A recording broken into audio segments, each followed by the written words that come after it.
పక్కన పెట్టి, విడిచిపెట్టి, ఎప్పుడైతే దేవుడిని మెయిన్‌గా పెట్టుకుంటామో, మనకవి ఏమి కనబడవండి.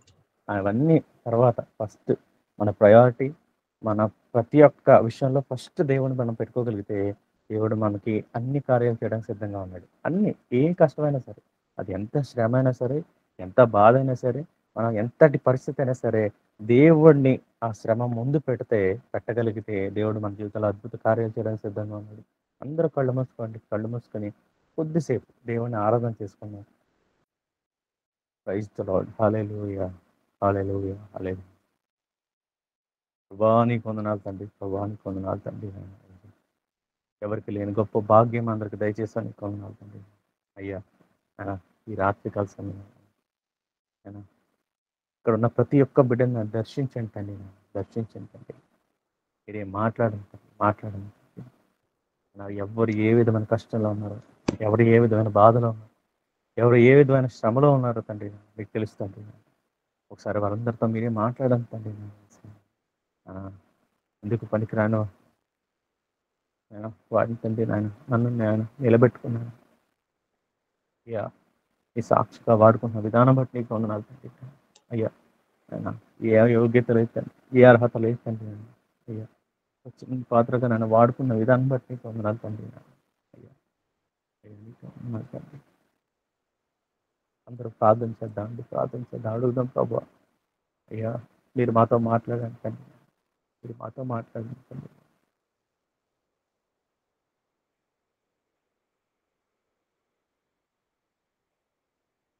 బ్రతుకునావా పగిలినా కడలి పాలైనను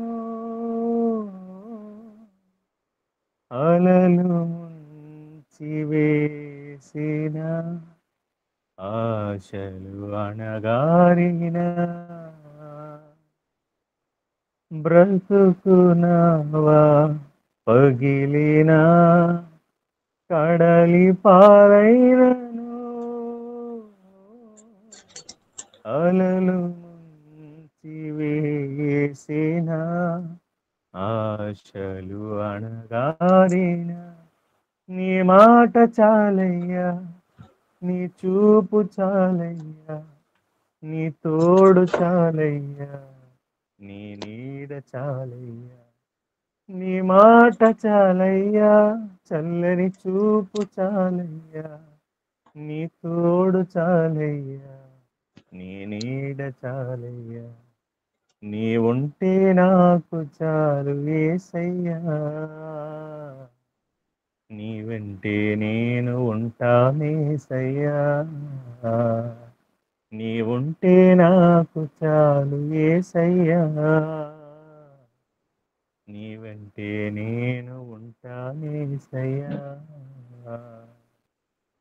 నీకు ఇలలో ఏది లేదు అసాధ్యము,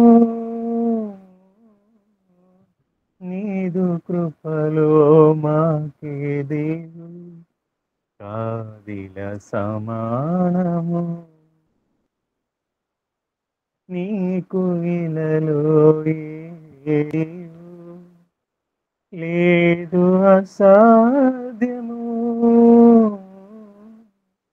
నీదు కృపలో మాకేదియు కాదిల సమానము. నీ మాట చాలయ్యా, నీ చూపు చాలయ్యా, నీ తోడు చాలయ్యా, నీ నీడ చాలయ్యా. నీ మాట చాలయ్యా, చల్లని చూపు చాలయ్యా, నీ తోడు చాలయ్యా, చాలయ్యా. నీ ఉంటే మాకు చాలు యేసయ్యా, నీ వెంటే మేము ఉంటామేసయ్యా. నీ ఉంటే నాకు చాలు యేసయ్యా, నీ వెంటే నేను ఉంటానేసయ్యా.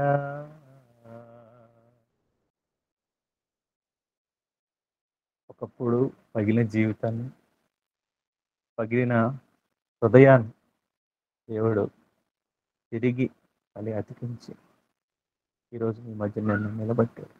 ఈరోజు చాలా మంది పరిస్థితి, చాలా మంది జీవితాలు అలాగే ఉన్నాయి.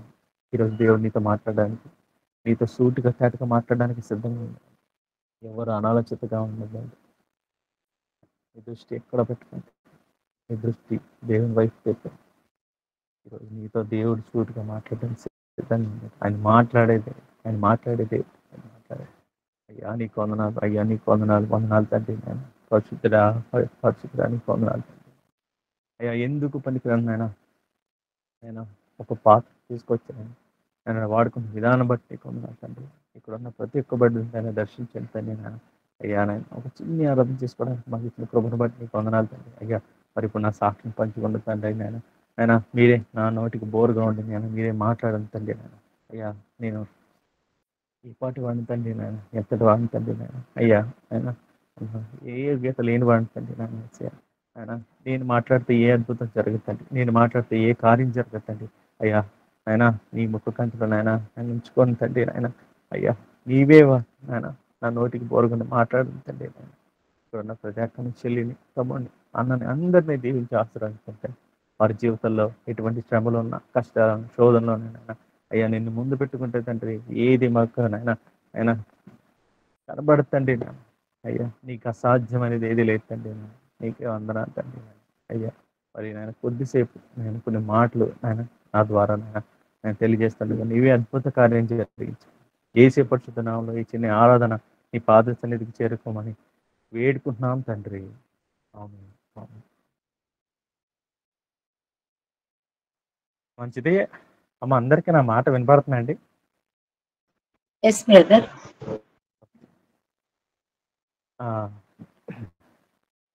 మంచిదండి. నా పేరు శాంసన్. నేను రాజమండ్రిలో పుట్టాను. అయితే చిన్నప్పుడు నేను పుట్టి పెరగడం అంతా ఒక క్రైస్తవ కుటుంబంలో పుట్టడం జరిగింది. నా తల్లి చిన్ననాడే దేవుని తెలుసుకొని, యేసు ప్రభు అంటే ఎవరో తెలుసుకొని, వారి కుటుంబంలో మొట్టమొదటిగా నా తల్లి రక్షించబడింది అనమాట. అప్పటి వరకు నా తల్లి, నా తండ్రి భయంకరంగా విగ్రహారాధన చేసేవారు. ఎట్లాంటి పరిస్థితి అంటే దేవత విగ్రహారాధనకి కోళ్ళు బలివ్వడం, మేకలు బలివ్వడం, ఇంకా ప్రతిదానికి ఇంకా రక్తం, ఆ కోళ్ళ రక్తం, మేకల రక్తం చిందించి అటువంటి భయంకరమైన పూజ చేసేవారు అన్నమాట. అలాంటి పరిస్థితుల్లో నుంచి నా తల్లిని ఫస్ట్ దేవుడు చిన్ననాడే రక్షించుకున్న తర్వాత మా అమ్మగారికి, నాన్నగారికి మ్యారేజ్ అయింది. అయిన తర్వాత మా సిస్టర్, మొదటగా నా సిస్టర్ పేరు సంధ్య. మరి తను ఫస్ట్ మా అమ్మగారికి దేవుడు అనుగ్రహించాడు. తర్వాత మా అమ్మగారు ప్రతి వారం ఆదివారం చర్చికి వెళ్ళినప్పుడు కూతురు పుట్టింది కదా, కొడుకు కూడా ఉంటే బాగుంటుంది, కొడుకు కూడా ఉంటే వాడిని సేవకు అప్పచెప్పొచ్చు అని చెప్పి ఒక ఆలోచన కలిగి మందిరానికి వెళ్ళిన ప్రతిసారి కడుపు మీద చేపట్టుకుని, ప్రభువా నాకు ఒక కుమారుని దయచేస్తే నీ సేవకు నేను ఇస్తాను, నీ సేవకు నేను నా కుమారుని సమర్పిస్తానని కడుపు మీద చేసుకుని ప్రార్థన చేసుకుంటుండగా ఒక దైవజనులు మాట్లాడినప్పుడు నీకు కుమారుడు అనుగ్రహించడానికి దేవుడు సిద్ధంగా ఉన్నాడు అన్న ఒక మాట ద్వారా మరి ఆవిడ కడుపులో నేను పడడం అద్భుతంగా దేవుడు మరి ఆవిడకి నన్ను మరి అనుగ్రహించాడు. తర్వాత మా తల్లి ప్రార్థన ద్వారా మరి నేను భూమి మీదకి రావడం జరిగింది. అయితే చిన్నప్పటి నుంచి పుట్టి పెరిగిన తర్వాత కొంచెం ఊహ తెలిసిన తర్వాత ఎక్కువ నా జీవితం ఎక్కడ గడిచిందంటే మ్యాక్సిమం మందిరంలోనే బ్రతికానండి. ఆ లైఫ్ అంతా స్టార్టింగ్ అంతా మందిరమే. ఎవరైనా చిన్నప్పటి నుంచి ఇంట్లో కన్నా ఎక్కడైనా పెరిగారా అని అడిగితే నా జీవితంలో నాకు జరిగింది ఏంటంటే నేను ఎక్కువ మందిరంలో పెరిగాను. ఎలా అంటారా, పొద్దున్నంతా స్కూల్కి వెళ్ళడం, కొంచెం ఊహ తెలిసిన తర్వాత ఏదో స్కూల్కి వెళ్తాం కదండి, స్కూల్కి వెళ్ళి వచ్చి ఈవినింగ్ ఎప్పుడైతుందా అని చెప్పి ఎదురు చూసి చర్చిలోకి వెళ్ళిపోయి ఆడుకునేవాడు. చర్చిలో అట్మాస్ఫియర్ అంతా చాలా బాగుండేది అనమాట. అయితే అలాగా గడుస్తున్నప్పుడు మా అమ్మగారు నాకు 5వ సంవత్సరం వచ్చినప్పుడు నాలో ఒక చిన్న విషయాన్ని మా అమ్మగారు గమనించారు. ఏంటంటే నేను చిన్నప్పుడు అలా చర్చిలో కూర్చొని చేతులతో ఏదో ప్లే చేయడం, అలా కొట్టడం మా అమ్మగారు గమనించారు. గమనించి అరే వీడు చాలా చక్కగా మ్యూజిక్ పట్ల చాలా ఆసక్తిగా ఉన్నాడు, వీడికి ఎందుకైనా మంచిది ఒకసారి కుటుంబ ప్రార్థన ఎలాగో చేసుకుంటాం కదా మనం. కుటుంబ ప్రార్థనలో ఒక ప్లేట్ పెట్టి ఒక 2 చీపుర పుల్లలు ఇచ్చారనమాట. ఇచ్చి మా అమ్మగారు నన్ను కొట్టమని చెప్పారు. కొట్టమన్నప్పుడు నేను కొట్టడం మొదలుపెట్టాను. నాకు అప్పటి వరకు నాకు కొట్టడం ఏమీ తెలీదు. ఏదో చర్చ్‌లో కూర్చొని అలా అందరూ అన్నాడు ప్లే చేస్తున్నప్పుడు అలా కింద కూర్చొని చూసేవాడిని. చూసినప్పుడు మా అమ్మగారు అది గమనించి ఇటు చక్కగా ప్లే చేస్తున్నాడని ప్రతిరోజు కుటుంబ ప్రార్థనలో నన్ను అలాగే ప్లేట్లు పెట్టి ఆహ్, ఒక 2 చీపురు పుల్లలు ఇచ్చి ప్లే చేయమనేవారు. అలా ప్లే చేయడం. ప్లే చేస్తూ చర్చ్‌కెళ్తూ అయితే ఏం జరిగిందంటే చర్చ్‌లో నెమ్మదిగా కొంచెం నా వయసు పెరిగే కొలది కంజీర నేర్చుకున్నాను. కంజీర మన చర్చ్‌లో ఉంటది కదండీ కంజీర. అది. తర్వాత ఒక సైడ్ డ్రమ్ ఉంటది. అది కూడా నేను నేర్చుకోవడం జరిగింది స్లోగా. స్లోగా నేర్చుకున్నాను. నేర్చుకున్న తర్వాత త్రిబుల్ కాంగా ఉంటది. 3 డ్రమ్స్ ఉంటాయి. అది కొట్టడం జాగ్రత్తగా నేర్చుకున్నాను. నేర్చుకున్నప్పుడు నాకు ఒక 12, 13 సంవత్సరాలొచ్చినియి. 13 సంవత్సరాలొచ్చే టైంకి నాకేమైందంటే, దేవుడితో కనెక్షన్ బాగా ఉండేది. ఏవండీ యవ్వన యవ్వన వయసులోకప్పుడే నేను ప్రవేశిస్తున్న టైంలో దేవుడితో ఎక్కువ కనెక్షన్‌లో ఉండేవాడిని. ఎలా అంటే, ఏదన్నా దేవుడిని నేనేదైనా అడిగినప్పుడు, దేవుడిని నేనేదైనా కోరుకున్నప్పుడు, నా మనసులో ఏదైనా ఆశ నాకు కలిగినప్పుడు, ప్రతీదీ దేవుడి ముందు పెట్టేవాడిని. మీకు ఒక చిన్న విషయం చెప్తా. ఇది సిల్లీగా ఉండొచ్చు. ఆహ్, బట్ నాకు దేవుడికి అలాంటి సంబంధం ఉండేది. ఎలా అంటే, ప్రభువా ఎల్లుండ మా చర్చిలో బట్టలాదివారం. అందరూ కొత్త బట్టలేసుకొస్తారు. అందరికి షర్ట్ ఉంటది. షర్ట్స్ అందరూ మంచి బట్టలేసుకుంటారు. నాకు బట్టలు లేవు. నువ్వు ఎలాగైనా ఇవ్వాలని మా ఫ్రెండ్స్ ప్రార్థన చేసుకుంటే, రేపు బట్టలాదివారం అనగా ఈ రోజు రాత్రే దేవుడు నాకు అనుగ్రహించేవాడన్నమాట. అంత, అంత క్లోజ్‌గా దేవుడితో ఉండేవాడిని. చిన్నప్పటి నుంచి ఏది కావాలన్నా, మ్యూజిక్ నేర్చుకోవాలన్నా, ఏం చేసుకోవాలన్నా, ఏ ఈ ఏది నేర్చుకోవాలన్నా సరే, నేను ప్రభువు పాదాల దగ్గర మోకాళ్ళేసి ప్రార్థన చేసేవాడిని. మా ఇంట్లో నిత్యం ప్రార్థనే జరిగేదండి. మాకు టీవీ లేదు. మాకు సినిమాలంటే ఏంటో తెలీదు. ఇంచుమించు నేను థియేటర్ కూడా ఎప్పుడెళ్ళలేదు. మా నా ఊహ తెలిసిన తర్వాత నేను థియేటర్‌కి ఎప్పుడెళ్ళలేదు. మా అమ్మగారు అంత భక్తి విధానంలో మమ్మల్ని పెంచేవారు. మా సిస్టర్ గాని, నేను గాని, మా నాన్నగారు గాని, మా అమ్మగారు గాని, మా అమ్మగారైతే చాలామంది అన్యుల దగ్గరికెళ్ళి ఒక యేసుప్రభు అంటే ఎవరని తెలియని ప్లేస్‌లకెళ్ళి ఒక ఫోటో పెట్టుకొని, అమ్మ ఇతను యేసుప్రభు, ఇతను నమ్ముకుంటే మీ జీవితాలు మారుతాయని అనేక మందిని మా అమ్మగారు రక్షించారండి. ఆ తర్వాత ఏమైందంటే రాను రాను నా వయసు పెరుగుతుంది. ఆహ్, కరెక్ట్‌గా 2000 సంవత్సరం వచ్చేటప్పటికి ఏమైందంటే, 2000 సంవత్సరంలో ఒక మ్యూజిక్ ఇన్‌స్ట్రుమెంట్ ఒకటి లాంచ్ అయింది. ఎస్‌పీడీ 20 రోలాండ్ ఎస్‌పీడీ 20 అని ఒక మ్యూజిక్ ఇన్‌స్ట్రుమెంట్ లాంచ్ అయింది. ఆ టైంలో ఎవరో ఫారినర్స్ ఎవరో వచ్చి చర్చ్‌కి గిఫ్ట్ ఇస్తే మా పాస్టర్ గారు తీసుకొచ్చి అక్కడ పెట్టారు. అది ముట్టుకోవాలంటే ముట్టుకొనిచ్చేవారు కాదండి. ఆహ్, భయమేసేది. కొత్త ఇన్‌స్ట్రుమెంట్ చూడగానే అది ఎలాగైనా నేర్చుకోవాలని ఆశ. ఎవరో ఒక ఆయనొచ్చి ప్లే చేసేవారు. ఆయనకి సరిగ్గా వచ్చేది కాదు. నేను ఎలాగైనా నేర్చుకోవాలి ప్రభా! నేను ఎలాగైనా నేర్చుకోవాలని చెప్పి చాలా ఆశపడేవాడిని కానీ, అది నాకు వచ్చేది కాదు. నాకు నా చేతుల వరకు వచ్చేది కాదు. చాలా ఇంకా దేవుడితో పెనుగులాడేవాడిని. అప్పుడు నాకొక ఐడియా వచ్చింది. ఏమొచ్చిందంటే, అదే ఆకారంలో ఒక చెక్క ముక్క తీసుకొని దానికి ప్యాడ్ ఎలా అయితే ఉంటదో, ప్యాడ్స్ అంటే చర్చ్‌లో ప్లే చేస్తాం కదండీ! అది ఎలా ఉంటదో అలా ఒక 8 రబ్బర్ ముక్కలు అంటించుకొని, ఓ 2 స్టిక్స్ కొనుక్కొని, డైలీ ఇదే ప్యాడ్ అన్నట్టుగా నేను ప్రాక్టీస్ చేశాను. ఎంత ఆసక్తిగా ప్రాక్టీస్ చేసేవాడినంటే, ఆ ప్యాడ్ అనేది తయారు చేసుకోవడానికి ఇంచుమించు రూ. 70 కావాలి. రూ. 70 కావాలంటే నేను చాలా రోజులు వెయిట్ చేయాలి. మా నాన్నగారు అప్పుడప్పుడు ఒక రూపాయి, మా అమ్మగారు అప్పుడప్పుడు ఒక రూపాయి, లేకపోతే మా అమ్మమ్మ గారు ఇచ్చిన రూ. 1 పావలా, అప్పుడు పావలాలో 2 పైసలు ఇవన్నీ ఉండేవి. ఆ టైంలో ఏమైందంటే అలా ఒక రూ. 70 పోగు చేసుకొని, నేను ఇంచుమించు మా ఏరియా నుంచి జాంపేట ఇంచుమించు ఒక 4, 5 కిలోమీటర్లు నడుచుకుంటూ ఎళ్లి, అవన్నీ కొనిపించుకొని, వన్ బై వన్ ఫస్ట్ ఒక చెక్క ముక్క కొనుక్కొని, ఒక రబ్బర్ ముక్క కొనుక్కొని, స్టిక్స్ కొనుక్కొని, ఇంటికి తెచ్చుకొని, గమ్ముతో అతికించుకొని, ప్యాడ్స్ ప్రాక్టీస్ చేయడం మొదలుపెట్టాను. 2000 సంవత్సరాల నా జీవితంలో దేవుడు చేసిన అద్భుత కార్యం ఏంటంటే, అది నాకిచ్చిన తలంపు. ఆయనిచ్చిన తలంపు అలా ప్యాడ్స్ నేను వాయించడం. అది దాని మీద ప్రాక్టీస్ చేయడం మొదలుపెట్టాను. మొదలుపెట్టినప్పుడు మీరు నమ్మరు 3, 4 సంవత్సరాలు నేను చాలా కష్టపడ్డాను. దేవుడే నేర్పించాడంటే నాకెవరు మ్యూజిక్ నేర్పించలేదు. నాకు గురువు లేడు. యేసయ్య నా గురువు. నేను చాలా క్లియర్‌గా ఒక విషయం చెప్తాను. ఏంటంటే, దేవుడు ఒకళ్ళని బ్లెస్ చేయాలనుకుంటే ఒకళ్ళని ఆశీర్వదించాలి, అభివృద్ధి పరచాలంటే ఆయనకున్న ప్రణాళిక ఎలా ఉంటుందో తెలుసా? ఎప్పుడైతే మనం దేవుడికి దగ్గరగా ఉంటామో, ఎప్పుడైతే మన దేవుడికి బాగా కనెక్ట్ అయ్యి ఉంటామో, ఆయన ఖచ్చితంగా అంచెలంచెలుగా మనల్ని ఎదిగేలా చేస్తాడు. 2004 సంవత్సరం 2004 సంవత్సరం మొట్టమొదటిసారిగా 2004 సంవత్సరంలో నేను ప్యాడ్స్ ప్లే చేయడం జరిగింది. ఎవరి మీటింగ్ ప్లే చేశానో తెలుసా? ఒకటే పాట ప్లే చేశాను. ఒకటో, రెండో సంథింగ్ పాటైతే ప్లే చేశాను. కేఏ పాల్ గారి మీటింగ్‌లో వాయించాను. 2004లో చాలా పెద్ద మీటింగ్ జరిగింది. 2004, 2005 సంథింగ్ పెద్ద మీటింగ్ జరిగింది. 4,00,000 మంది జనం వచ్చారు. 4,00,000 మంది జనం వచ్చారు. 4 సంవత్సరాలు నేను చాలా, చాలా, చాలా, చాలా వెయిట్ చేసిన, ప్రార్థన చేసుకున్న నా ఆశ 2004, 2005 సంవత్సరాల్లో జరిగిన మీటింగ్‌లో దేవుడు నాకు నెరవేర్చాడు. అంతగా దేవుడితో నేను చాలా కనెక్ట్ అయ్యి ఉండేవాడిని. మామూలుగా కనెక్ట్ అయ్యి ఉండేవాడిని కాదండి. ఏది కావాలన్నా మోకాళ్ళేసి దేవుడిని అడగడమే. దేవా నాకు నువ్వు ఎలాగైనా ఇవ్వు. దేవా నువ్వు ఎలాగైనా నాకు చేయి. దేవా నువ్వు నా జీవితంలో ఏదైనా అద్భుత కార్యం చేయి అని చెప్పి దేవుడిని నేను చాలా అడిగేవాడిని. ఆ టైంలో కేఏ పాల్ గారి మీటింగ్‌కి 4,00,000 మంది మధ్యలో నేను ప్లే చేయడం జరిగింది. 4,00,000 మంది మధ్యలో ప్లే చేశాను. అది కాకుండా మళ్ళీ కోయర్ టీమ్‌లో కూడా పాటలు పాడాను. ఇప్పటికి నాకు ఆ పాటలు గుర్తున్నాయి. ఎందుకు మర్చిపోలేకపోయానంటే అంతగా దేవునితో నేను కనెక్ట్ అయ్యి ఉండేవాడిని. రాను 2004లో నా జర్నీ స్టార్ట్ అయింది. నేను మ్యూజిక్ ప్లే చేయడానికి బయటికి అప్పుడప్పుడే వెళ్ళడం స్టార్ట్ అయింది. స్టార్ట్ అయ్యాను. అలాగా చాలా మీటింగ్స్, ఇంచుమించు కొన్ని వేల మీటింగ్స్‌లో నేను ప్లే చేశాను. ఆహ్, పెద్ద పెద్ద దైవజనులు అందరి దగ్గర పాల్ దినకరన్ గారి మీటింగ్స్‌లో ప్లే చేశాను. సతీష్ కుమార్ గారి మీటింగ్స్‌లో ప్లే చేశాను. జయపాల్ గారి మీటింగ్స్‌లో ప్లే చేశాను.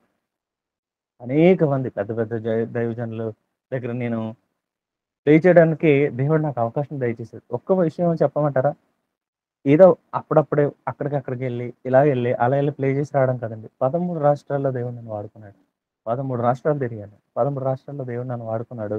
అదే కాకుండా దుబాయ్ దేశంలో కూడా మరి నన్ను దేవుడు వాడుకోవడం జరిగింది. ఎలా అంటే అనుకోని రీతిలో దుబాయ్ ఎళ్లి నేనే నేనసలు ఎక్కడి వాడిని, ఒక మారుమూల ప్రాంతంలో నేను పుట్టినవాడిని. దుబాయ్ దేశం వెళ్తానని నేను ఊహించలేదండి. దేవుడు నా జీవితంలో ఎంత గొప్ప అద్భుత కార్యం చేశాడంటే, దేవుడిని నేనెప్పుడూ విడిచిపెట్టేవాడిని కాదు. ఏ విషయంలోనైనా విడిచిపెట్టేవాడిని కాదు. ఆ దేవుడు అంటే మా కుటుంబంలో ఏ కీడు చేయలేదు. ఏ అపరాధం మా ఇంట్లో జరగలేదు. అయితే దేవుడి మీద నాకంత నమ్మకం ఉండేది. దుబాయ్ దేశం వెళ్ళొచ్చిన తర్వాత కరోనా వచ్చింది. 2020 సంవత్సరంలో కరోనా వచ్చింది. మా అందరికీ తెలుసు. చాలా మంది జీవితాలు అసలు చాలా భయంకరం అయిపోయింది. అల్లకల్లోలం అయిపోయింది జీవితం. అస్తవ్యస్తం అయిపోయింది. వ్యవస్థలన్నీ పాడైపోయినాయి. ఎవరి దగ్గర డబ్బులు లేవు. ఎవరి దగ్గర డబ్బులు లేనప్పుడు ఎంత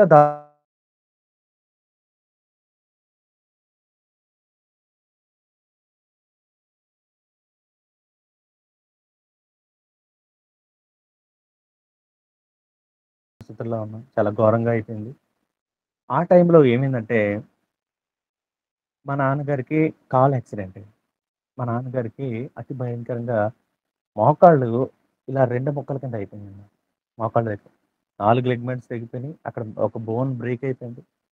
డాక్టర్ గారి దగ్గర ఎళ్ళిన తర్వాత డాక్టర్ గారు చెప్పిన మాటేంటంటే, "చాలా పెద్ద ఆపరేషన్ పడతదండి. ఇంచుమించు 3,500,000 ఖర్చవుద్దని." ఉన్న పరిస్థితేంటి? అందరం భయంకర పరిస్థితుల్లో ఉన్నాం. ఎవరి దగ్గర డబ్బులు లేవు. ఎవరి దగ్గర అసలు ఒక్క రూపాయి కూడా లేదు. ఎవరి దగ్గర కనీసం తినటానికి తిండి కూడా లేదు. 3,500,000 నేను ఎక్కడ తీసుకొచ్చి పెట్టమంటారు? ఆ టైంలో నాకు ఒకటే అనిపించింది. ఏంటో తెలుసా? ఇంతకాలం నేను నమ్ముకున్న దేవుడు, దేవుడే కాదు. ఇంతకాలం నేను నమ్ముకున్న దేవుడు, దేవుడు కాదు. నా కుటుంబంలో ఎందుకింత కష్టం పెట్టాడు? నా కుటుంబంలో ఎందుకింత బాధ పెట్టాడు? ఇలాంటి దేవుడినా నేను నమ్ముకున్నది? ఇలాంటి దేవుడినా ఇప్పటి వరకు నేను ప్రార్థన చేసింది? ఇలాంటి దేవుడినా? అని చెప్పి నేను చాలా భయంకరంగా యేసుప్రభు మీద కోపం తెచ్చుకున్నాను. ఎంత భయంకరంగా అంటే, ఇంకా బతికుండగా నేను యేసుప్రభు ప్రోగ్రామ్స్ చేయకూడదు, చర్చ్‌కెళ్ళకూడదని నిర్ణయం తీసుకున్నాను. అప్పుడు నా దగ్గరున్న మ్యూజిక్ ఇన్‌స్ట్రుమెంట్స్ అన్నీ అమ్మేశాను. నాకు స్టూడియో ఉండేది. చాలా మంచి స్టూడియో ఉండేది రాజమండ్రిలో. అన్నీ అమ్మేశాను. అన్నీ అమ్మేసి మా నాన్నగారికి ఆపరేషన్ చేయించాను. ఆయనకి బాగున్నారు. తర్వాత మ్యూజిక్ ఇన్‌స్ట్రుమెంట్స్ లేవు నా దగ్గర. ఆయనకి ఆపరేషన్ చేయించి వచ్చిన తర్వాత ఆయన బాగున్నారు. అంతా బాగుంది. నా దగ్గర ప్రోగ్రామ్స్‌కి చాలామంది పిలుస్తున్నారు మళ్ళీ. నాకు ప్రోగ్రామ్స్ కావాలి మీరు ఎలాగైనా అంటే, ఎక్కడి నుంచి రాను? నాకు మ్యూజిక్ ఇన్‌స్ట్రుమెంట్స్ లేవు. వాళ్ళకి చెప్పాను. ఏం చెప్పానంటే, వాళ్ళకి నేను చెప్పిన కారణం ఏంటి? మ్యూజిక్ ఇన్‌స్ట్రుమెంట్ లేవు. నేను రానని చెప్తాను. కానీ నా మనసులో ఉన్నదేంటి? నా మనసులో ఉన్న ఫీలింగ్ ఏంటి? యేసు ప్రభు నాకింత అన్యాయం చేశాడు. యేసు ప్రభు నన్ను ఇంత బాధ పెట్టాడు. యేసు ప్రభు నన్నిలా చేశాడు అని చెప్పి నేను చాలా భయంకరంగా దేవుడి మీద వ్యతిరేకత పెంచుకున్నాను నా జీవితంలో. మనకు చూడండి చిన్న శ్రమొచ్చినా, చిన్న బాధొచ్చినా ఫస్ట్ శ్రమను వదిలేయము. యేసేని వదిలేస్తాం. నేను అలాగే వదిలేసాను యేసుని. యేసుని వదిలేసిన తర్వాత చాలా కాలం ఖాళీగా ఉన్నాను. ప్రోగ్రామ్స్ పిలుస్తున్నారు గానీ నేను అసలు ఎక్కడికి వెళ్ళడానికి లేదు. అయితే ఇంట్లో అలా ఖాళీగా ఉండేవాడిని. ఖాళీగా ఉన్నప్పుడు హైదరాబాద్ నుంచి నా ఫ్రెండ్ ఒకడు ఫోన్ చేసాడు. వాడిది నేటివ్ తిరుపతి. అయితే హైదరాబాద్‌లో సెటిల్ అవ్వడానికి షిఫ్ట్ అవుతున్నానురా నీకేమైనా ఇంట్రెస్ట్ ఉందా అని అడిగాడు. లేదురా నేను రాను అంటే ఆయన దేనికి రమ్మంటున్నావు అని అడిగితే వాడు ఒక మాట అన్నాడు. నువ్వు ఎంతకాలం క్రిస్టియన్ ప్రోగ్రామ్స్ చేసుకుంటూ అలా ఉంటావు. ఎక్కడ ఎంత మహా అయితే 20,000, 30,000 సంపాదిస్తావు అలా కాదు. హైదరాబాద్ రా. సినిమా ఇండస్ట్రీలో జాయిన్ చేస్తా. నెలకు 1,30,000-1,50,000 నీకు డబ్బులొస్తాయన్నాడు. ఇప్పటి వరకు ఫోన్ పెట్టకముందు చెప్పా. లాస్ట్ మూమెంట్ ఉంటది చూడండి. అప్పుడు చెప్పి ఫోన్ పెట్టేసాడు. అప్పటి వరకు నార్మల్‌గా మాట్లాడాడు. నాకొక ఆలోచన పడింది. ఇదేదో బావుంది కదా! ఇంతకాలం ఇక్కడ ఖాళీగుండి నేను ఎలాగో క్రిస్టియన్ ప్రోగ్రామ్స్ చేయకూడదు. ఇంకేసు ప్రభు కోసం ఎక్కడికెళ్ళకూడదు అని అనుకున్నాను కాబట్టి, సినిమా ఇండస్ట్రీకెళ్ళిపోతే తప్పేంటంటే, ఇంట్లో నా తల్లికి చెప్తే చంపేస్తది. నా భార్యకి చెప్తే అస్సలు ఒప్పుకోదు. ఎందుకంటే, నా తల్లి, నా భార్య భయంకరమైన ప్రార్థనా పరులు. ఇప్పుడు నా భార్య ఉందనుకోండి, పాస్టర్ గారు ఏదైనా వాక్యం చెప్పే ముందే ఆవిడ రిఫరెన్స్ తీసి చెప్పేస్తది. మా అమ్మగారు అనుకోండి, ఆవిడ దేవుడితో చాలా కనెక్షన్ అయ్యున్నారు. ఆవిడ ఇలాంటి ఆటిలకి ఒప్పుకోరు. మా నాన్నగారు కొడతారు. ఇంక నేనేం చేయాలో నాకు తెలియని పరిస్థితి. సరే. ధైర్యం చేసి ఏం చేశానంటే, ఒకరోజు ముందు కూర్చోబెట్టి, అందరికి కూర్చోబెట్టి, నేను హైదరాబాద్ ఎళ్ళిపోదాం అనుకుంటున్నాను అంటే, దేనికి అన్నారు. ఇలాగ సినిమా ఇండస్ట్రీలో జాయిన్ అయిపోతాను. వద్దు. దేవుడు ఈరోజు మన పరిస్థితి ఇలా జరిగింది కరెక్టే. కానీ దేవుడు నిన్ను విడిచిపెట్టడానికి ఇష్టపడట్లేదు. నువ్వు దయచేసి దేవుడిని విడిచిపెట్టకు. ఏ పరిస్థితిలో ఉన్నా, ఎంత భయంకర పరిస్థితిలో ఉన్నా నువ్వు దేవుడిని విడిచిపెట్టకు. హైదరాబాద్ ఎళ్ళకను. లేదు లేదు నేనెళ్ళిపోతాను. నాకస్సలు ఇక్కడ అవ్వట్లేదు నాకు. నేను ఉండను. అసలు నేను రాజమండ్రిలో ఉండను. ఇన్ ఇప్ ఇంత కష్ ఇన్ని కష్టాలు ఎవడు పడతాడిక్కడ? నాకక్కడ బోలెడు డబ్బులొస్తాయి. నా ఫ్రెండ్ చెప్పాడంటే, మా అమ్మగారు గాని, నా భార్య గాని ఒప్పుకోలేదు. చూసానండి. చూసాను. ఒకరోజొచ్చింది. ఏం చేశానంటే, పెట్టే బేడ సర్దుకున్నాను. పెద్ద గొడవ చేసి ఇంట్లో నుంచి 2020 సంవత్సరంలో ఆఫ్టర్ కరోనా మా నాన్నగారు ఆపరేషన్ అయిన తర్వాత నేను హైదరాబాద్ ఎళ్ళిపోయిన తర్వాత నా ఫ్రెండ్ కలిసాడు నన్ను. నా ఫ్రెండ్ కలిసి ఆ! అరే! నీకోసం ఎదురు చూస్తున్నాను నేను. చాలా రోజుల నుంచి. బాగానే వచ్చేసావు. చాలా సంతోషం నువ్వు రావడం. నువ్వు రావడం చాలా సంతోషం అని చెప్పి ఆయన నాకు చెప్పి ఏం చేశాడంటే, మనకి చాలా డబ్బులొస్తాయిరా! బోలెడు డబ్బులొస్తాయి మనకి. నువ్వెలాగైనా సరే కొంచెం కష్టపడు.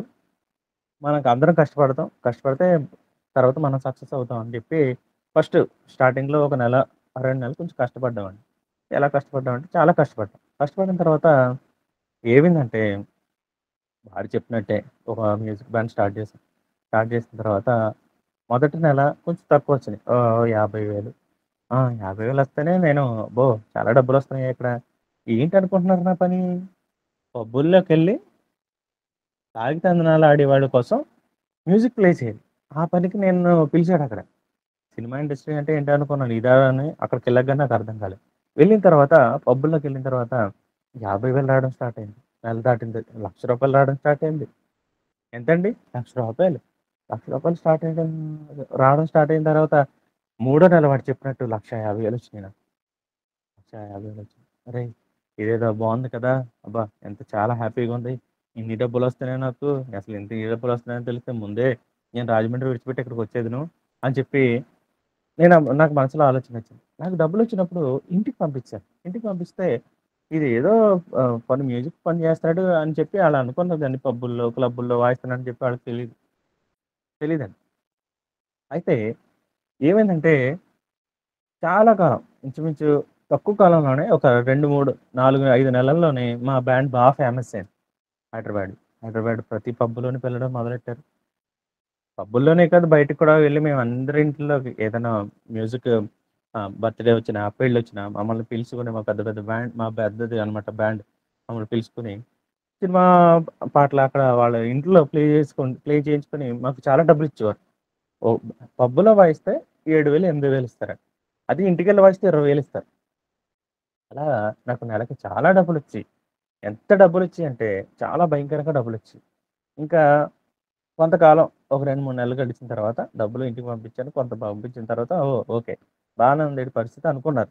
అయితే ఇక్కడే వచ్చింది ఒక సమస్య. ఏంటంటే ఎ ఎవరైతే, ఎవరైతే నా ఫ్రెండ్ నన్నక్కడికి హైదరాబాద్ తీసుకెళ్ళాడో, హైదరాబాద్ తీసుకెళ్ళి అక్కడ నన్ను ఉంచాడో, వాడు సడెన్‌గా ఓ రోజు ఫోన్ చేసి ఇంట్లో నేను అప్పుడు రూమ్ తీసుకొని ఉండేవాడినండి. ఒక్కనే ఉండేవాడిని. కింద ఫ్యామిలీ మాకు రెంట్ ఇచ్చిన ఓనర్ గారు ఉండేవారు.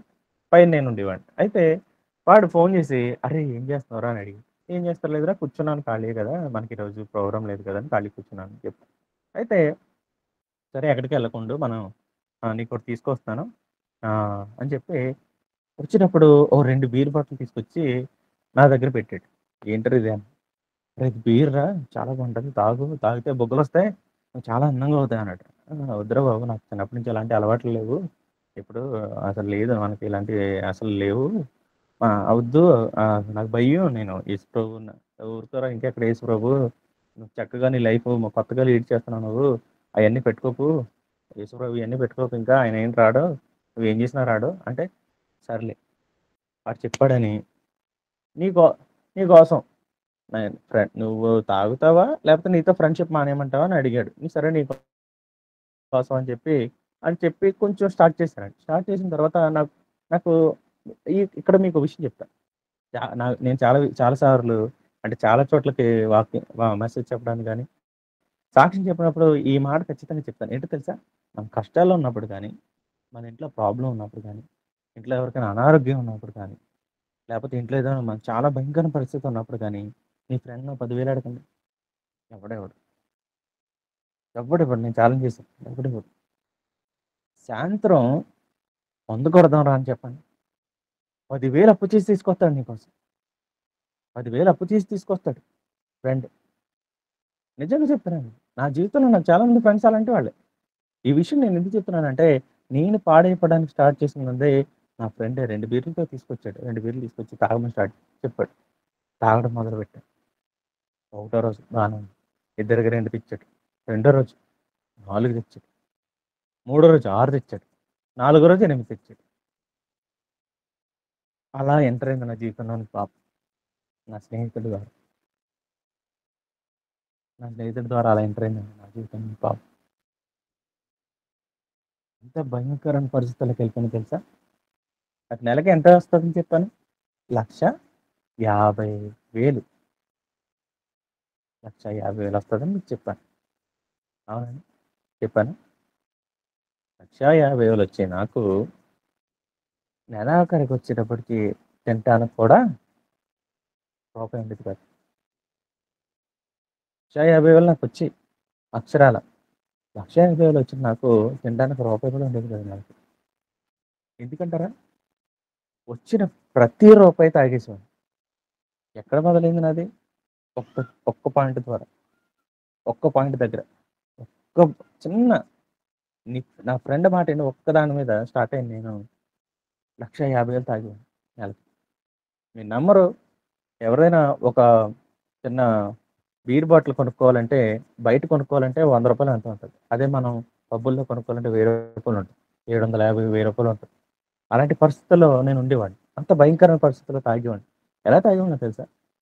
ఎవరైనా ఒక అరగంట, ఒక గంటో తాగి ఇంటికెళ్ళిపోతారు. నేను అలా కాదండి. ప్రోగ్రామ్‌కెళ్ళేవాడిని. ప్రోగ్రామ్ అయిపోయాక అక్కడ ఫ్రీగా కొన్ని బాటిల్స్ ఇస్తారు. 4 రెండో ఇస్తారు. అవి అవి కాకుండా అక్కడే 10,000 పెట్టి బాటిల్ కొనుక్కొని తాగేవాడిని.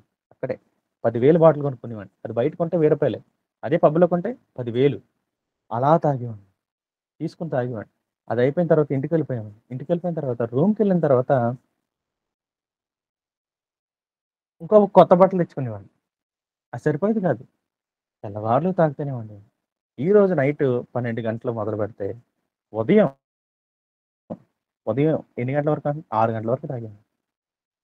ఉదయం 6 గంటల వరకు తాగాను. దాంతో పాటు సిగరెట్ అలవాటయింది. రోజుకి సిగరెట్లు తాగేవాడిని. ఒకటి కాదండి. రోజుకి 2 పెట్టెలు సిగరెట్లు కాల్చేవాడిని. వారానికి 4 రోజులు గంజాయి తాగేవాడిని. ఇప్పుడు మీ ముందు ఇలానే కూర్చొని మాట్లాడుతున్నాను చూసారా? ఒకప్పుడు నా పరిస్థితి ఇది కాదండి. ఒకప్పుడు నా జీవితం ఇది కాదు. ఒకప్పుడు శాంసన్ ఇలాగా మీ ముందు కూర్చొని మాట్లాడే అర్హత కూడా శాంసన్‌కి లేదు. కానీ ఒకరోజు ఏమైందో తెలుసా? తాగుతూ, తాగుతూ, తాగుతూ, తాగుతూ, తాగుతూ, తాగుతూ భయంకరమైన తాగుబోతునయిపోయాను. నేనెక్కడ తాగేవాడినో అక్కడే పడి వాంతి చేసుకుంటే, ఆ వాంతులు పడి అలా ఉంటే నా ఫ్రెండ్స్ నన్ను అలా తీసుకొచ్చి కార్‌లో పడేసి ఇంట్లో పడేసేవారు. నేను ఎప్పుడు లేచేవాడినో కూడా నాకు తెలీదు. అన్నం తిన్నానో లేదో తెలీదు. నా నా నా జీవితం అంతా ఏంటంటే ఈరోజు గడిచింది. మళ్ళీ రేపు సేమ్. మారేది కాదు. ఒక రోజో, 2 రోజులో ప్రోగ్రామ్స్ ఉండేవి గదా! అప్పుడు మాత్రం ఖాళీగా ఉండేవాడిని. అప్పుడు తాగేవాడిని. అప్పుడు తాగేవాడిని. చిన్న దాంతో మొదలైంది. చిన్న దాంతో మొదలైంది. ఏంటో తెలుసా? దేవుడిని విడిచిపెట్టేసాను. యేసు ప్రభువుని విడిచిపెట్టేసాను. నేను యేసయ్యని విడిచిపెట్టేసాను. ఆయన నా జీవితంలో నుంచి వెళ్ళిపోయాడు. వెళ్ళిపోయాడు. ఆయన నా జీవితంలో లేడు. చాలా భయంకరమైన తాగుబోతు. ఇప్పుడు కొంచెం ఆరోగ్యంగా ఉన్నానండి నేను. ఇప్పుడు ఆరోగ్యంగా కనపడుతున్నాను. ఇలా అయిపోయాను నేను. ఇలా అయిపోయాను. చాలా కాలం నా భార్య ఫోన్ చేసి, "డబ్బులెందుకు పంపించట్లేదు? మొదటి 2, 3 నెలలు చాలా బాగా పంపించావు కదా!" అంటే వాళ్ళు ఇవ్వట్లేదని అబద్ధాలు చెప్పేవాడిని. నాకు డబ్బులు సరిపోవట్లేదు ఇక్కడ అని అబద్ధాలు చెప్పేవాడిని. చాలా భయంకరం. చాలా భయంకరం. ఎంత దారుణంగా అంటే అంత భయంకరమైన పరిస్థితుల్లో నేను చెప్పేవాడిననమాట ఇంట్లో. లేదు డబ్బులు రావట్లేదు అని చెప్పి చాలా అబద్ధాలు చెప్పేవాడిని. కానీ ఏదో చిన్న జాబ్ చేసుకోవడం వల్ల వాళ్ళు సర్వైవ్ అయ్యేవారు. నా మీద ఆధారపడేది కాదు. ఇంటికొచ్చినప్పుడు నా పరిస్థితి ఎలా ఉండిద్దో తెలుసా అండి? హైదరాబాద్‌లో ఉన్నంత సేపు అయ్యబాబోయ్! సామ్‌సంగ్ అంటే చాలా భయంకరం పరిస్థితి. కానీ అడ్వెంచర్ వచ్చినప్పుడు నా పరిస్థితి ఏంటో తెలుసా? ఇంటికొచ్చిన వెంటనే ఆదివారం వచ్చింది. ఆదివారం వస్తే చాలా పరిశుద్ధుడిలాగా ఇన్‌షర్ట్ చేసుకొని, వైట్ షర్ట్ ఏసుకొని, అలా చర్చిలో కూర్చొని పాస్టర్ గారు వాక్యం చెప్తుంటే బైబిల్ పట్టుకొని కూర్చొని నేను వాక్యం వినేవాడిని. ఈరోజు చాలా మంది పరిస్థితి అదే. చర్చిలో ఉన్నంత సేపు ఒకటి జీవితం. చర్చి గడప దాటామంటే మన పరిస్థితి చాలా భయంకరం. ఎంత నీచమైన బ్రతుకులు బ్రతుకుతున్నామో మనకే తెలీదు. అది దేవుడికి తెలుసు. నా జీవితం దేవుడికి తెలుసు ఆ రోజు. నేను కూర్చున్నాను. అక్కడ కూర్చొని వాక్యం అంటున్నాను. నా పరిస్థితి ఏంటో దేవుడికి తెలుసు. నా పరిస్థితి ఏంటో దేవుడికి తెలుసు. అయితే ఏమైందంటే ఒకానొక రోజొచ్చిందండి. అక్టోబర్ 20 అక్టోబర్ 1 తారీఖు 2023 ఈ మాట చాలా జాగ్రత్తగా గుర్తుపెట్టుకోండి. అక్టోబర్ 1 తారీఖు 2023 తారీఖు నేను ఇంటికొచ్చాను రాజమండ్రి వచ్చాను. వచ్చినప్పుడు నా భార్య నన్ను చూసింది. చూసి అసలు గుర్తుపట్టలేనట్టు అయిపోయి, "ఏమవుతుంది నీకు అసలు? నువ్వేం చేస్తున్నావు హైదరాబాద్‌లో?" నేను తాగుతున్నట్టు గాని, నేను సిగరెట్లు కాస్తున్నట్టు గాని, నేను గంజా కొడుతున్నట్టు గాని ఇంట్లో తెలీదు. ఇంట్లో నేను చాలా పరిశుద్ధుడిని. బయట నా జీవితం వేరు. చెప్పానుగా చర్చిలో ఉన్నంత సేపు ఒకటి, బయట నా జీవితం వేరు. వాళ్ళకి తెలీదు. నన్ను చూసి నా భార్య "స్కెలిటన్‌లా అయిపోతున్నావు నీకేమవుతుందసల?" అని చెప్పి అన్నప్పుడు ఇంటికొచ్చాను. ప్రయాణం చేసి ఇంటికొచ్చాను. ఎందుకో తెలీదు ఆ రోజు నాకు కళ్ళు తిరిగినియి. కళ్ళు తిరిగి అలా నీరసం అయిపోయి కూర్చుంటే రాజమండ్రిలో కిఫీ హాస్పిటల్ అని ఒక హాస్పిటల్ ఉంది. హాస్పిటల్‌కి తీసుకెళ్ళింది. ఎవరో చెప్పారంట అక్కడ చూస్తారు అన్నిట్లికి ఆయనకి అన్ని టెస్టులు చేస్తారంటే నా భార్యని నన్ను తీసుకెళ్ళి 63 టెస్టులు చేయించింది నాకు. ఏంటండి 63 టెస్టులు చేయించింది. ఒకటి కాదు 63 టెస్టులు చేయిస్తే రిజల్ట్ వచ్చిన తర్వాత ఆ రిజల్ట్స్ పట్టుకొని డాక్టర్ గారి రూమ్‌లోకెళ్తే ఆయన రిపోర్ట్స్ చూసి నా భార్య ఎదురుగుండా నన్ను ఒక క్వెషన్ అడిగారు. ఏమడిగారో తెలుసా? "బాబు నువ్వు తాగుతావా?" అని అడిగారు. లేదు సార్ నాకు అలవాట్లేదు. నిజం చెప్పు డాక్టర్లకి, లాయర్స్‌కి అబద్ధం చెప్పకూడదు. నిజం చెప్పు నువ్వు తాగుతావా అని అడిగారు. రెండోసారి కూడా నేను అబద్ధం చెప్పాను. అబద్ధం చెప్పిన తర్వాత మూడోసారి నా భార్యని బయటికి పంపించి ఇతను ఏదో కొంచెం భయపడుతున్నాడు భార్య ముందు మాట్లాడడానికి అని చెప్పి నా భార్యని పంపించి బయటికి అప్పుడు అడిగాడు అతను. ఏమని అడిగాడో తెలుసా? "నువ్వు తాగుతావా?" అన్నాడు. సార్ నా అంత తాగుబోతు, నాకంత భయంకరమైన తాగుబోతు ఈ ప్రపంచంలో ఎవరు ఉండరు సార్. అంత భయంకరంగా తాగుబోతున్నా సార్ నేను. తాగుతాను సార్ భయంకరంగా. రోజుకి 2 పెట్టెలు సిగరెట్లు కాలుస్తాను సార్. వారానికి 4 రోజు గంజాయి కొడతాను సార్ అంటే, ఆయన నవ్వుతూ ఒక మాట అన్నాడు. ఏమన్నాడో తెలుసా? "బాబు చాలా సంతోషం. నువ్వు త్వరగా చచ్చిపోతావు" అన్నాడు. నాకు అర్థం కాలేదు ఒక నిమిషం. నువ్వు త్వరగా చచ్చిపోతావు. నీకేమైందో తెలుసా? నీ నీకు ఫ్యాటీ లివర్ ఉంది. డబుల్ స్టేజ్‌లో ఉంది. నీకు లంగ్స్‌లో ఇన్ఫెక్షన్ ఉంది. నీ కిడ్నీలు పాడైపోతున్నాయి. నీకు 450 షుగర్ ఉందన్నట డాక్టర్. నాకు అర్థం కాదు. ఇయన్నీ ఎందుకుంటాయి? బానే అందరూ తాగుతున్నారు కదా! చాలా మంది తాగుతున్నారు కదా! అని చెప్పి అనుకున్నాను. ఇప్పుడు నా భయమంతా అది కాదు. నా భార్యకి తెలీదు. ఈయన పిలిచి ఎక్కడ చెప్పేస్తాడో అది భయం నాది. సరే నా భార్యని పిలిచాడు. పిలిచిన తర్వాత ఆయన లోపలికి పిలిచి నా భార్యతో అంటున్నాడు, "అమ్మా! చాలా సంతోషం. నీ భర్త చాలా మంచోడనుకున్నాం. నీ భర్త భయంకరంగా తాగుబోతు చూడు. మొత్తం రిపోర్ట్స్ చూసావా? చాలా ఘోరమైన రిపోర్ట్స్. త్వరగా చచ్చిపోతాడు" అనగానే తనకు అర్థం కాలే. తనకు అర్థం కాకుండా అడుగుతుంది, "అదేంటి నువ్వు తాగుతావేంటి? నీకు అలవాటు లేదు కదా! ఏంటి నీ పరిస్థితి ఏంటి?" అని అడుగుతుంటే నేనేం చెప్పాను ఇంకా? డాక్టర్ గారు అన్ని చెప్పేసారు కదండీ! ఇంటికొచ్చాను. ఇంటికొచ్చిన తర్వాత మా ఇద్దరికి చాలా భయంకరంగా గొడవ జరిగింది. గొడవ జరిగిన తర్వాత వెంటనే నేను మళ్ళీ అన్నీ సర్దుకొని హైదరాబాద్ వచ్చేసాను. హైదరాబాద్ ఎళ్తూ నా ఆలోచన ఏంటో తెలుసా? డాక్టర్లంటే ఆ డబ్బుల కోసం ఏదైనా చెప్తారు, చచ్చిపోతాం అంటారు, భయపడతారు. అలాంటిదేముండదు. మన బతుకు మనదే అని చెప్పి దిగాను బస్సు. సాయంత్రం ప్రోగ్రామ్‌కెళ్ళాలి. బస్సు దిగుతూనే ఇంటికెళ్తూ దారిలో కొనుక్కొని పెట్టి సిగరెట్‌లో సగం సిగరెట్లు తాగేసాను. సగం సిగరెట్లు తాగేసాను. ఇంటికెళ్ళేలోపు. అంటే నా పరిస్థితి. ఇంక నేను తట్టుకోలేకపోతున్నాను. ఉండలేకపోతున్నాను. మందు తాగకపోయినా, సిగరెట్ కాల్చకపోయినా నా నా జీవితం ఇంకా ఆటిలికి అంకితం అయిపోయింది. ఎక్కడ స్టార్ట్ అయింది నా జీవితం? చిన్న దాంతో స్టార్ట్ అయింది. మళ్ళీ రూమ్‌కెళ్ళాను. రూమ్‌కెళ్ళి మామూలే రెడీ అయ్యాను. మళ్ళీ అన్నం వండుకున్నాను, కూర వండుకున్నాను, కూర్చున్నాను. సాయంత్రం మళ్ళీ ప్రోగ్రామ్‌కెళ్ళిపోయాను. అదే నెల ఏవండీ అదే నెల అక్టోబర్ 25, 2023 సంవత్సరం. ఈ మాట చాలా జాగ్రత్తగా వినండి. అదే నెల అక్టోబర్ 25, 2023 తారీఖున ఏమైందో తెలుసండి? ఆ ముందు రోజు సేమ్ ఇలాగే నేను కూర్చొని ఆహ్, తాగడం మొదలుపెట్టి ప్రోగ్రామ్ అయిన తర్వాత మళ్ళీ తెచ్చుకొని తాగి రూమ్‌లో కూర్చొని నేను ఉదయం 11:30, 12కి అలా లేచేవాడిని. ఆ రోజు కొంచెం త్వరగా లేచాను. 10:30 ఆ టైంకి లేచాను. లేచాను. లేచిన తర్వాత కూర్చున్నాను. లేచి కూర్చొని ఎవరైనా లేవగానే వాటర్ తాగడం, ఏదో వాష్‌రూమ్‌కెళ్ళడం అనుకుంటారు. నా పరిస్థితి అది కాదు. నేను లేవడమే కళ్ళు ఇంకా ఓపెన్ చేస్తున్న టైంలోనే ఇలా మంచం మీద ఎతుక్కొని ఆ సిగరెట్ పెట్టె ఎక్కడుందో దాంతో పట్టుకొని లేచేవాడిని. ఫస్ట్ నేను లేవడం సిగరెట్‌తో లేచాను. అలా లేచిన తర్వాత కూర్చొని ఆలోచిస్తున్నాను. జస్ట్ బయటకొచ్చి ఇలా చూడగానే వంటగదంతా ఖాళీగా ఉంది. వంటగదిలో ఒక్క రూపాయి కూడా అదే అటు సామాన్లు గాని, కిరాణా సామాను గాని, బియ్యం గాని ఏమి లేవు. కూర్చొని ఆలోచిస్తున్నాను. నేను ఈరోజు వండుకోవడానికి గాని, తినడానికి గాని ఏమీ లేవు. ఏంటి నా పరిస్థితి ఇలా అయిపోయిందని చెప్పి నేను ఆలోచిస్తున్నాను. ఆలోచిస్తూ ఒకసారి అన్నీ చూస్తున్నాను. ఉల్లిపాయలు లేవండి. వండుకోవడానికి అన్నం, బియ్యం లేవు. నా దగ్గర కిరాణా లేదు. ఏమీ లేదు. జేబులో రూపాయి లేదు. నెక్స్ట్ ఫోన్‌లో రూ. 6 ఉన్నాయి అకౌంట్‌లో. కూర్చున్నాను. ఆలోచిస్తున్నాను. అసలు హైదరాబాద్ పట్టణం నేను ఎందుకొచ్చాను? రాజమండ్రిలో ఉన్నప్పుడు నేను ఎలాంటి పరిస్థితుల్లో ఉండేవాడిని? అసలు నేను ఏం చేస్తున్నాను ఇక్కడికొచ్చి? అసలు నా బ్రతికేంటి? నేను అసలు ఎందుకు బ్రతుకుతున్నాను? అని చెప్పి ఒకసారి ఆలోచనొచ్చింది నాకు.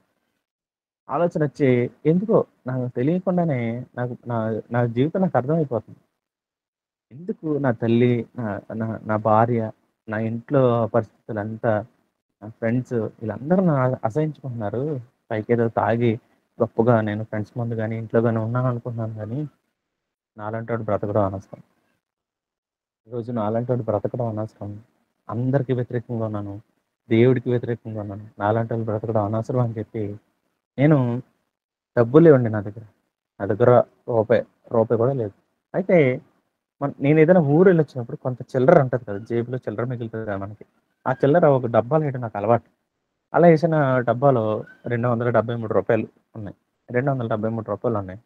రూ. 273 తీసుకొని నేను ఒకటే కూర్చొని ఆలోచిస్తాను. నేను ఈరోజు ఎలాగైనా చనిపోవాలి. కానీ డబ్బులు లేవు నా దగ్గర చనిపోవడానికి కూడా. కిందే నేనున్న ఇంట్లో కిందే ఓనర్ గారి కింద కిరాణా షాప్ ఉంటది. అన్న దగ్గరికెళ్ళి, "అన్న నాకు ఇలా కొంత డబ్బులు కావాలి. నీకు పేమెంట్ రాగానే ఇచ్చేస్తానని" చెప్పి మొత్తంగా నా దగ్గర ఆయన దగ్గర కలిపి ఒక 1000 రూపాయలు వచ్చేలాగా నేను తీసుకొని పైకొచ్చాను. మళ్ళీ రూమ్‌కి వచ్చి కూర్చొని ఆలోచిస్తున్నాను. ఈరోజు నేను ఎలాగైనా ఆత్మహత్య చేసుకొని చనిపోవాలి. నాకు ఉరేసుకోవాలంటే ధైర్యం సరిపడదు. పాయిజన్ తెచ్చుకొని చనిపోదాం అని చెప్పి ఒక షాప్‌కెళ్ళి పురుగుల మందులు అమ్ముతారు కొన్ని షాప్‌కెళ్ళి, "అన్న మా ఇంట్లో చాలా భయంకరమైన పరిస్థితుల్లో పందికొక్కులు ఇంతింత ఉన్నాయన్న బాబు. చాలా ఇబ్బంది పడుతున్నాయంటే" ఇంత బాటిల్ ఇచ్చాడండి. ఇంత బాటిల్. ఇంత బాటిలు రూ. 800 తీసుకున్నాడు. రూ. 800 తీసుకున్నాడు. బాటిల్ తీసుకున్నాడు. అప్పుడు కూడా నా బుద్ధి మారలేదు. ఆ విషయం కొనుక్కున్న టైంలో కూడా నా బుద్ధి మారలేదు. ఎలా అనుకుంటున్నారా? మిగతా 200తో మళ్ళీ మందు బాటిల్ కొని తెచ్చుకున్నాను. తెచ్చుకొని రూమ్‌కొచ్చేసాను. ఇంచుమించు ఈ సంఘటన అంతా సాయంత్రం 4:30, 5 గంటల వరకు జరుగుతుంది. జరుగుతున్న టైంలో కూర్చున్నాను. కలుపుకున్నాను ఒక గ్లాసులో. చచ్చిపోవడం ఎలాగో తెలీదండి. ఎలా చచ్చిపోవాలి? భయంగా ఉంది. అయితే యూట్యూబ్‌లో 'హౌ టు డై' చచ్చిపోవడం ఎలా అని టైప్ చేస్తే కొన్ని వీడియోలొచ్చాయి. ఒకడు ఉరేసుకుంటూ వీడియో పెట్టినయున్నాయి. నేను ఆత్మహత్య చేసుకున్నాను పురుగుల మందు తాగేసి సెల్ఫీ పెట్టిన వీడియోలున్నాయి. చూస్తున్నాను. అయన్నీ కలిపి కొంత వీడియోలున్నాయి. చూస్తుంటే ఇక్కడే దేవుడున్నాడు. ఇక్కడే దేవుడు మనతో మాట్లాడతాడని చెప్పి మాట ఉంటది చూసారా? చాలామంది క్రైస్తవులుగా ఉంటాం గానండి. చాలామంది చాలా సంవత్సరాల నుంచి వాక్యం వింటాం గానీ, ఈ ఒక్క మాట నమ్మం. ఈ ఒక్క మాట నమ్మం. దేవుడు మాట్లాడతాడా మనతో అంటే అది నమ్మం. నమ్మం. చెప్తున్నాను చూడండి. 'హౌ టు డై' ఎలా చచ్చిపోవాలనే వీడియో చూస్తుంటే, కింద ఒక దైవజనుడు మాట్లాడిన 15 నిమిషాల మాటలు ఒక వీడియో ఉంది. ఒక్కడినే ఉన్నాను రూమ్‌లో. వీడియో చూస్తున్నాను. చూస్తున్నప్పుడు నన్ను వెనకాల నుంచి ఒక స్వరం నాకు వినబడుతుంది. ఎలాగో తెలుసా? "నువ్వు ఎలాగైనా ఆ వీడియో చూడు." నాకు అర్థం కాలేదు. ఎవరు నాతో మాట్లాడతారు ఈ టైంలో? ఎవరు లేరు వెనక్కి చూస్తుంటే, "నువ్వు ఎలాగైనా ఈ వీడియో చూడు.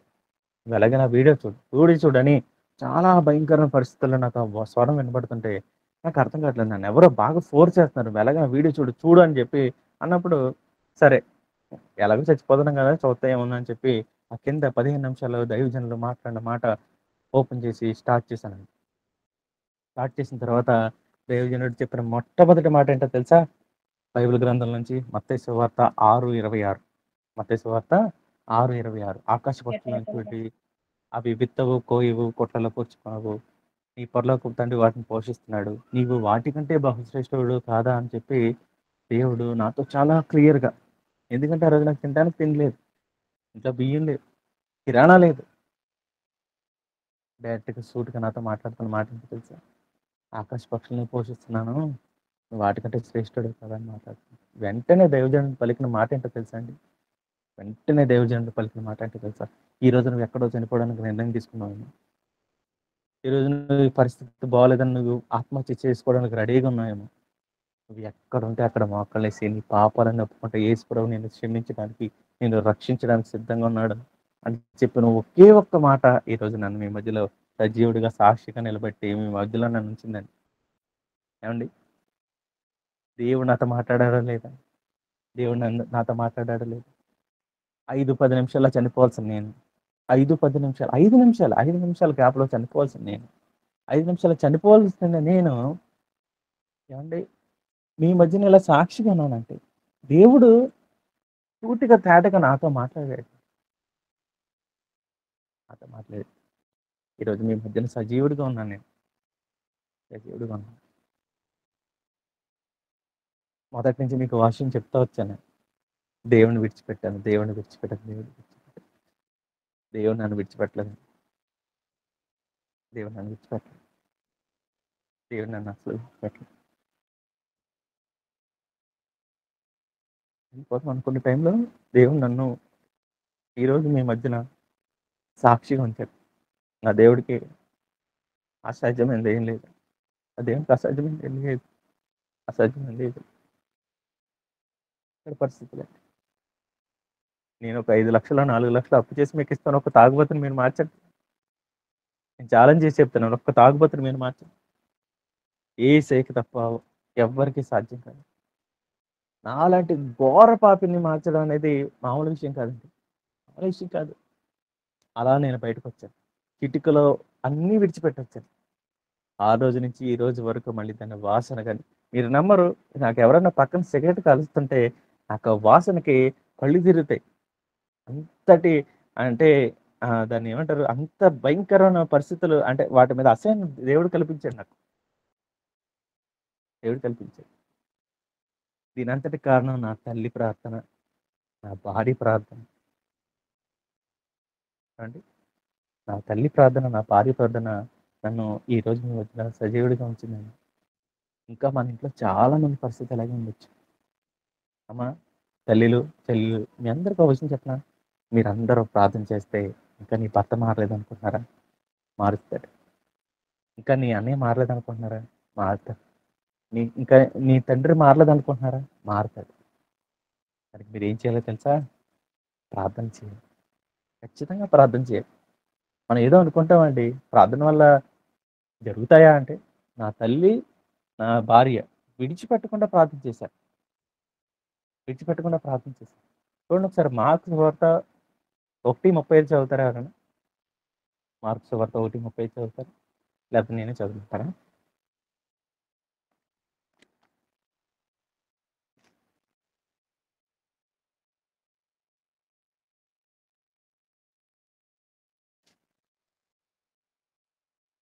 ఆయన పెద్దలకడెల్లి లేచి, ఇంకను చాలా చీకటి ఉండగానే బయలుదేరి అరణ్య ప్రదేశమునకు వెళ్ళి అక్కడ ప్రార్థన చేయుచుండెను. ఈ మాట నాకు చాలా ఇష్టం అండి. ఇందాక రాజన్న మాట చెప్తున్నట్టు. అన్నకసల ఖాళీగా ఉండదండి.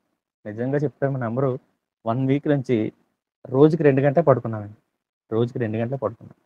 బెంగుళూరు ఎళ్ళాం. రాజమండ్రి నుంచి బెంగుళూరు ఎళ్లి, బెంగుళూరు నుంచి మళ్ళీ అక్కడికొచ్చి, అక్కడి నుంచి విజయవాడ వచ్చి, విజయవాడ నుంచి నేరుగా నేనింకా ఇంటికి కూడా ఎళ్ళలేదు. నాకు సమయం సరిపోలేదు. నేను ప్రయాణం నుంచి వచ్చి ఇక్కడ ఆహ్, ఒక తమ్ముడు వాళ్ళ ఇంట్లో నేను మీతో మాట్లాడుతున్నాను.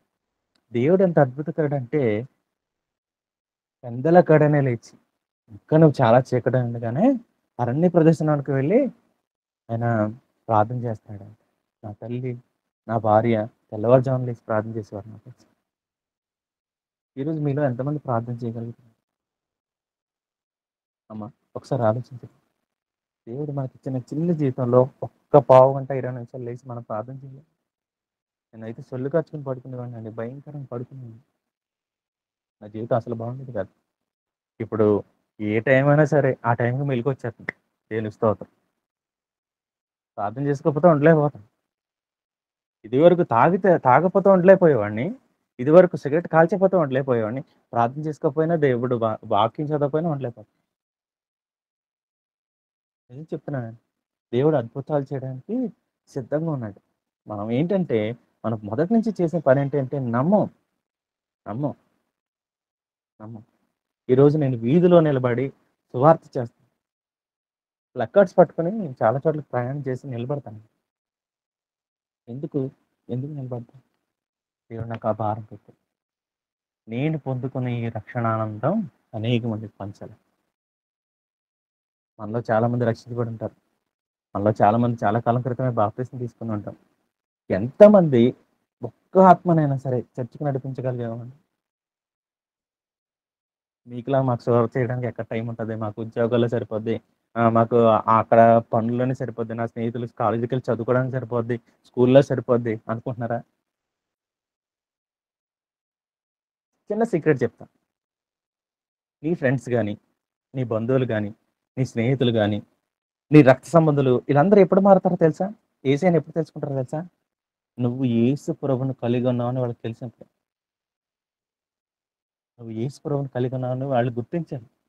అంటే అంతటి ప్రేమను నువ్వు చూపించగలగాలి. ఎవరు చూపించగలుగుతున్నారండి ఈ రోజుల్లో? అక్కను ప్రేమించలేడు. తల్లిని ప్రేమించలేము. చెల్లిని ప్రేమించలేము.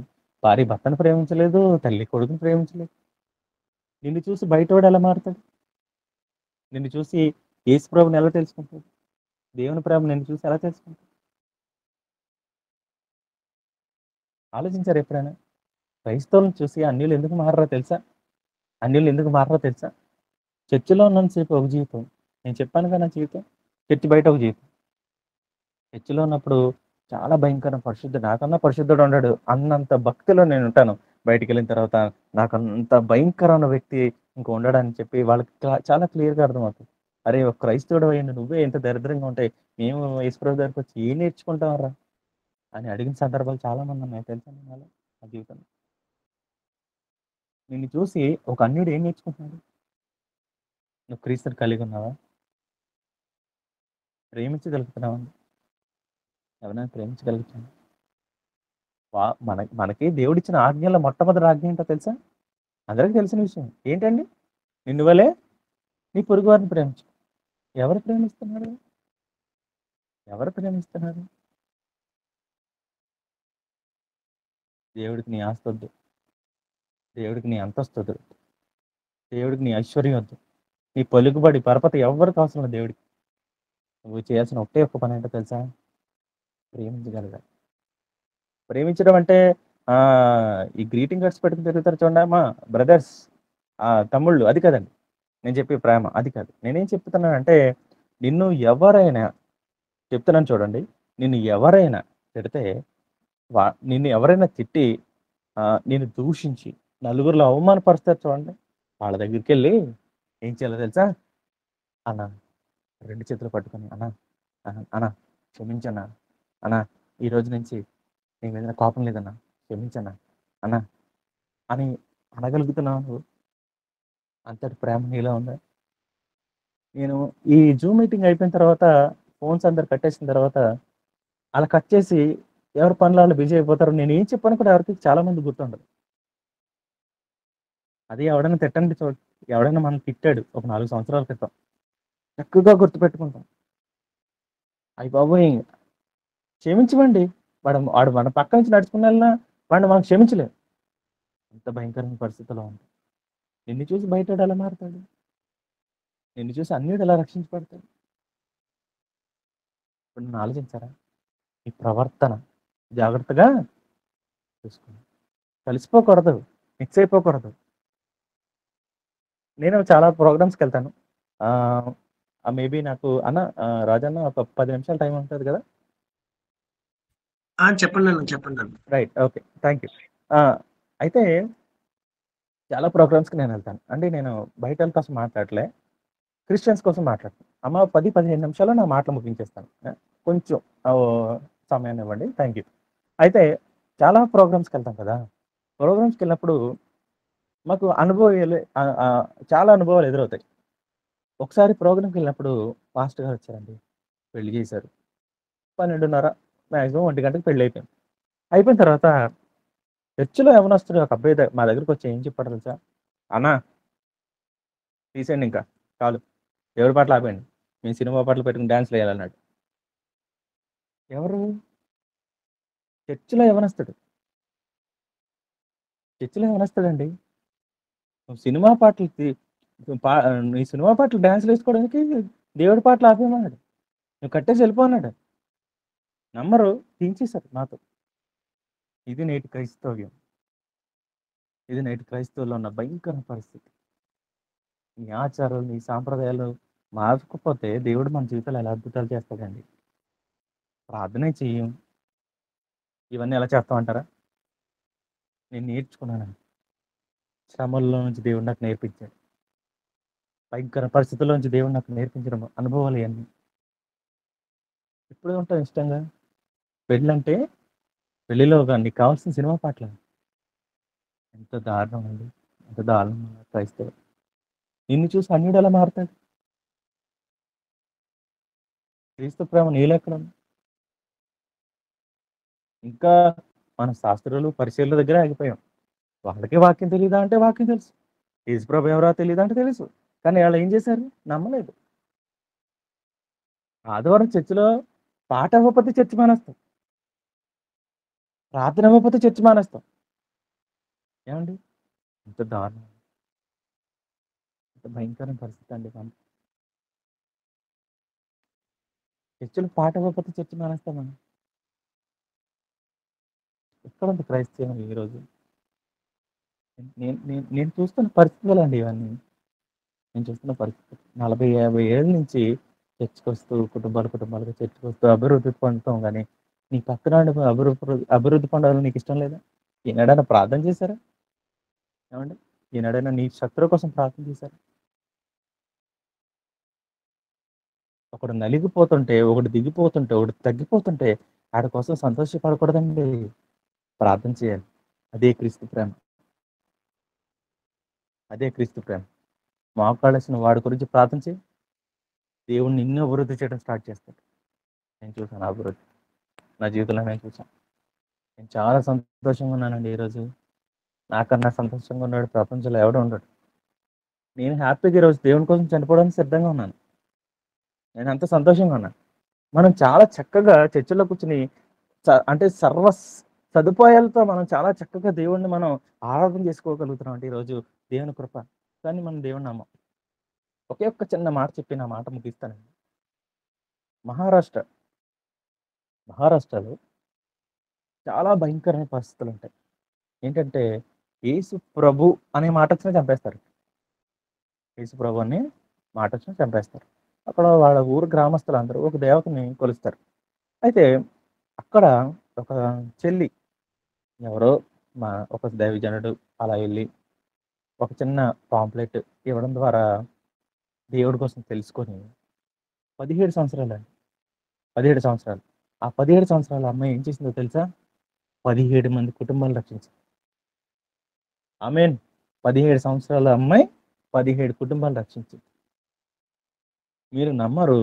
గ్రామస్తుడు పెద్ద ఆయనకి ఈ విషయం తెలిసి ఏం చేశాడో తెలుసా అండి?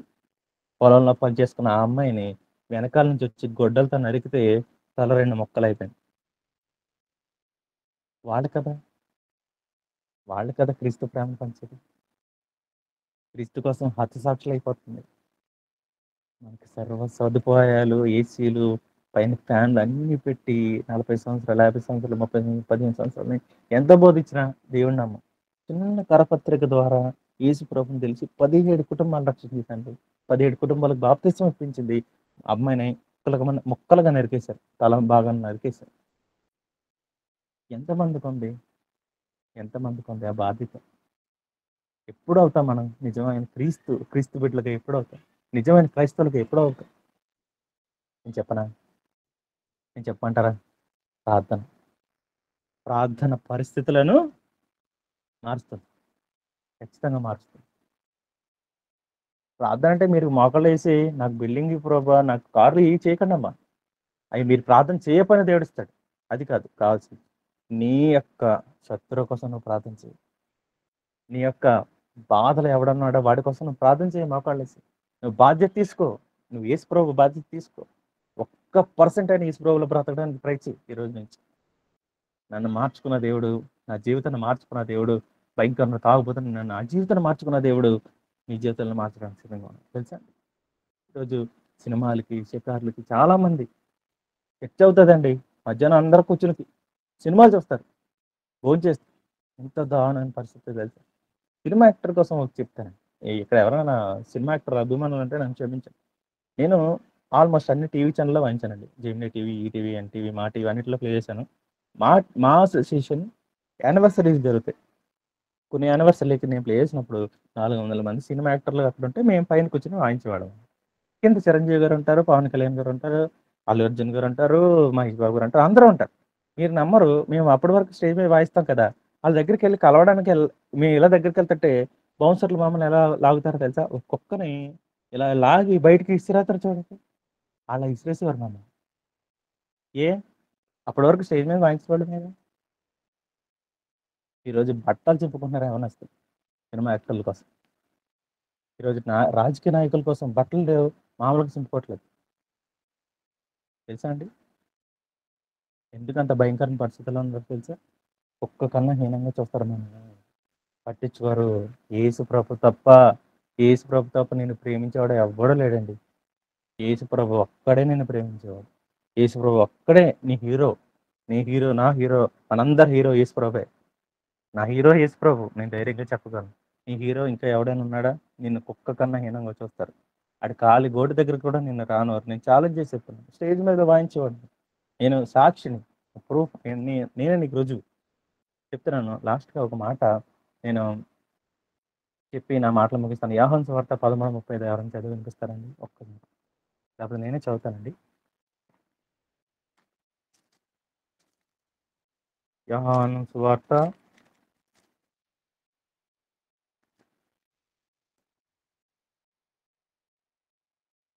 13:35 అండి. 13:35. ఈ మాట చాలా మీరు ఇష్టమైన మాట. ఒకని ఎడల ఒకడు ప్రేమ అమ్మా గలవారు. మీరు మీరు ఒకరి ఎడల ఒకరు ప్రేమ ప్రేమ కల గలవారు. ప్రేమ చదవండి అమ్మా. గలవారి ఎడల దీనిని బట్టి మీరు నా శిష్యులని అందరూ తెలుసుకుందురు. ఈ ఒక్క మాట చాలండి. ఈ ఒక్క మాట మనం నెరవేర్చగలిగితే దేవుడు మన జీవితాలు అద్భుతం చేయడానికి సిద్ధంగా ఉన్నాడు. ఏంటో తెలుసా? మీరు ఒక్కని ఎడల ఒకడు ప్రేమ కలిగిన వారయండి ఎడల మీరు నా శిష్యులని లోకమంతా తెలుసుకుంటారు. క్రైస్తవులు కలిగి ఉండాల్సింది ప్రేమ, ప్రార్థనా జీవితం. ప్రేమ కలిగి ఉంటే మన జీవితంలో దేవుడు ఏం చేయడానికైనా సిద్ధంగా ఉన్నాడండి ఈరోజు. ఏం చేయడానికైనా సిద్ధంగా ఉన్నాడు. నాలాంటి భయంకరమైన పరిస్థితుల్లో ఉన్నాడు మార్చినాడు దేవుడు. మన ఇంట్లో ఇంకా చాలా మంది ఉంటారు మార్చలేడండి. దేవునికి అసాధ్యమైంది ఏమైనా ఉందా?